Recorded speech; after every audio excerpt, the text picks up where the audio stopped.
Hi, this is Rob Wolf, Director of Communications at the Center for Court Innovation, and welcome to another New Thinking podcast. Today I'm speaking with Derek Miodownik, who is the Restorative Systems Administrator for the Vermont Department of Corrections. Hi, thanks for having me. Vermont has quite a reputation for innovative thinking in the area of corrections. And so I was wondering if you could tell me a little bit about the philosophy that guides you and about some of the interesting things that you've been working on. Absolutely. I think Vermont's a state that tries to play to its strength. And one of our strengths is our relatively small size, and that we still have a real sense of community and town and active citizen participation in all sorts of civic life. But specific to corrections, one of the ways that that's become expressed for years now has been through Citizen Reparative Boards that have been operating since at least 95, I think, here in Vermont, where individuals who've been convicted of misdemeanors have for a long time now been required to appear before a volunteer citizen board. So of course we're talking about a restorative justice approach and philosophy that has really taken root here in Vermont, and we've, over the past several years, begun to apply that not only on the low level of the offense scale, but also onto the more severe cases and specifically the reentry process. So you started with the reparative boards in Vermont, which focused on misdemeanor offenses, is that correct? That's right. I'd say that's where as a state, we kind of cut our teeth. And how widespread are they now? We've got 76 individual community reparative boards. What does that consist of? These are volunteers who do what with the offender? Well, it's really predicated on the notion that the person's showing up, at the very least saying, yes, I did it. So they're not fact-finding. The conversation begins from the perspective of, how do you think other people were harmed? And it's done not in a didactic way, but I would say in an educational and an informative and a very personal way. And then, what do you think you have to offer in the way of repair? And if there are individual victims who've chosen to participate in this process, first and foremost, what do they want? What are their needs? Give me some examples of the kinds of misdemeanors and then the kinds of responses that panels come up with. So, again, we're talking primarily about low-level offenses that can include shoplifting, DUI. And what would the sanctions perhaps be? An example might be, I know there was a guy who had shoplifted from a video store. This is a guy struggling to keep his store going. He came to the board. He really expressed just that this isn't just a business to him, but that it's a business that's hard for him to run, that he built at a time when that medium, frankly, was a lot more popular, that he's got children. So all of a sudden, when you have somebody removing the barricades of their life and saying, hey, your decision to take 6 DVDs. Let me tell you about my 16-year-old daughter, and let me tell you about my 18-year-old who I just sent to college. And all of a sudden, in a way, a gift is being offered, the gift of connection. In this case, ultimately, the guy who ran the store, he needed some help. He needed some help at home. He was working a lot. He had injured his back, which prevented him from mowing his lawn. And, an agreement was reached that this guy would work off his obligation through, a prescribed number of hours. I don't remember what it was. Of taking, showing up mowing this guy's lawn. In terms of a happy ending on this one, a fairy tale ending, this guy ended up getting a job working in Hollywood Video in South Burlington, Vermont. So. And that the Hollywood Video was the victim? That's what the owner owned that store? That's right. Well, that is a happy ending, because I was going to say it sounds like a lot of effort on all parts to resolve something that sounds like a rather minor offense.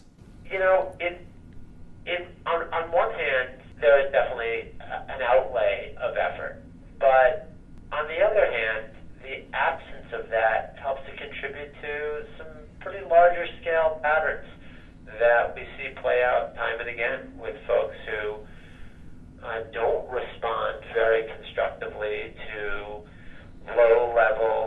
misdemeanor sanctions and ultimately either continue at the same level of severity or sometimes ultimately escalate.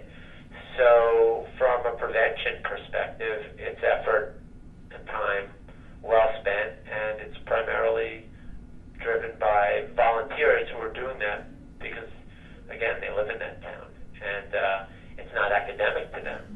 We've been talking about the response to misdemeanor That's right. offenses, and the Department of Corrections in Vermont is also addressing reentry issues, offenders who've committed more serious crimes who are now returning to the community. You've developed a program there that's also rather creative and involves the community as well. So maybe you could tell me a little bit about that. We responded in 2002 to what was called the Serious and Violent Offender Reentry Initiative. This was a federal initiative to provide states with money specifically to enhance or promote their best thinking around offender reentry. And to us, it became a natural extension to build upon this culture of restorative justice, of relational justice, if you will, and apply that where, frankly, the stakes are higher. So we have, over time, created an infrastructure of what we call community justice centers, and these are actually the places where many of the volunteers that I mentioned on these reparative boards are organized and trained. So basically, we subgranted a first round of money to justice centers to do a design phase. So did you end up with different programs all across the state? And is that... Well, originally there was some variation, yeah, and to some degree there's still some. One community adopted a mentoring approach, but several other locations began to get excited about a model that was coming out of Toronto called COSA. COSA stands for Circle of Support and Accountability. And basically, some folks up in Toronto began working with sex offenders who had maxed their sentences and were being released with no support whatsoever, or no accountability for that matter either. And so the COSA model is rooted in the notion of no more victims.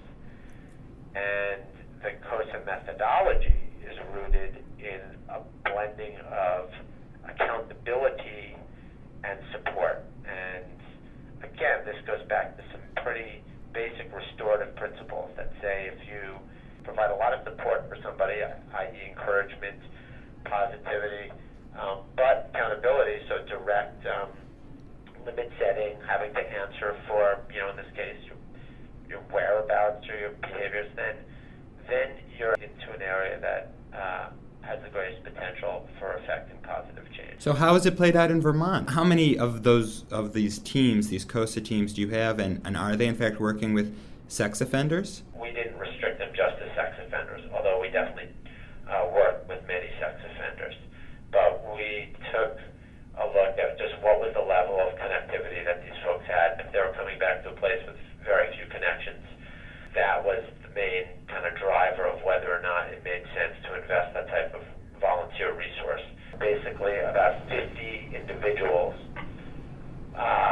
who came out during 2005 through 2007 were involved for at least a year. Out of that original group of 50, most over at least a year period were very successful. Guys who had come in and out many times before were staying out far longer than they ever had.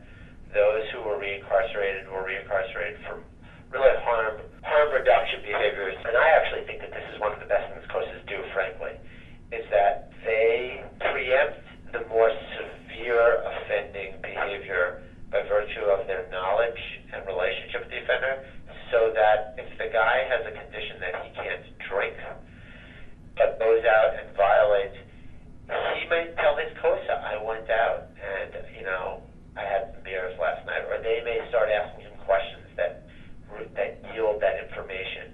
And that's actionable information. There's no secrets kept between the core member, who's the offender, if you will, and the volunteers. So people have been put back in jail, but not because they went out and reoffended, but rather because they began to engage in the behaviors that at another point may have very well led to a reoffense. And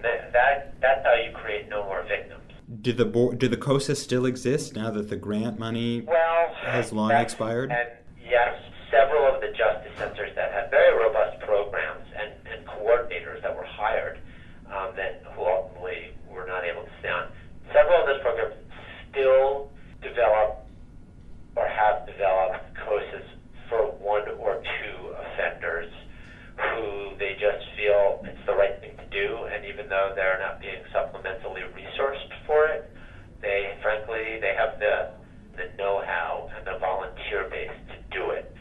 Well, let me ask you, it seems to me one of the big advantages of the program is that you have volunteers who are doing a lot of the work. Absolutely. So where's the cost? I mean, why isn't this more easy to replicate or sustain beyond an initial startup grant period? What we've found is that you really do ideally need a singular coordinator who really could work effectively between the volunteer world and the corrections world.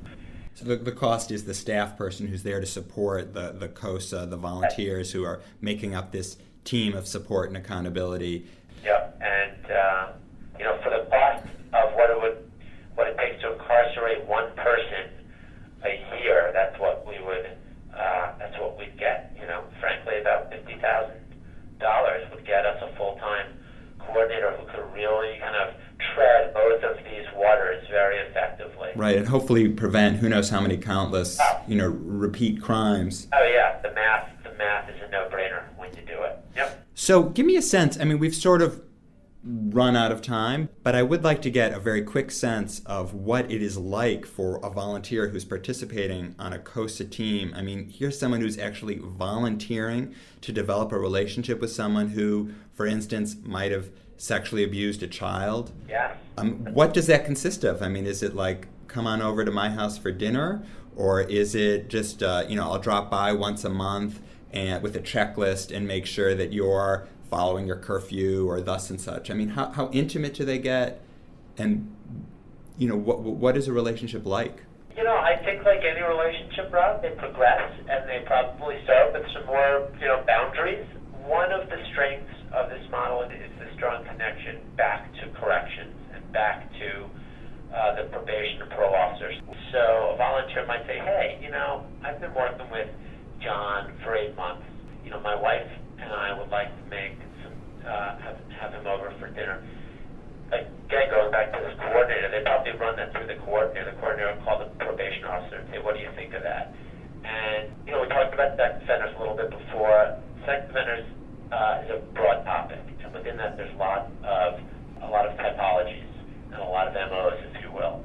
And so depending on the specific offender, something like coming over for dinner may be a no-go, because there's somebody who lives in that house that fits the original victim profile, or it may be not a problem at all. But basically what's happening is that a personal relationship is being developed through reciprocity. Our volunteers have had tremendous experiences. I mean, I think it's a testament to the strength of the volunteers that several of them are still doing this, like I said, even though we haven't had the full-time coordinator, so the justice center directors themselves have taken over that coordination responsibility in some cases. But people who sign up for it get a lot out of it. And just to be clear, I mean, we're talking about teams here, so people aren't being asked to have a one-on-one relationship with people. There's a team of people, of volunteers working together with one offender. Right. So, yeah, usually a COSA has tended to consist of at least 3, and sometimes about 3 to 5 individuals. Now, sometimes within that structure, maybe just one of them will get together with a core member for coffee or something like that. But the primary structure is that they all get together as a group, and they start that before the person comes out, ideally. And that's no small detail, too. There's also just some public information, too, that we do, Rob, which is the fact that people have to come out. And, like it or not, over 92% of people, I think, nationally who are in prison are coming out of those prisons, right? So you can only be an ostrich for so long before one of these folks is going to be your neighbor. And at that point, are you better off knowing them and having them care about fixed? And the answer, ultimately for many people in Vermont is yes. And Derek, if people want to find out more about what you're doing in Vermont, where can they go? Go on to the Vermont Department of Corrections website, doc.vermont.gov. Now that doesn't have any www in front of it. It's just http://. Okay, well, thanks so much, Derek. I appreciate your taking the time to talk to me.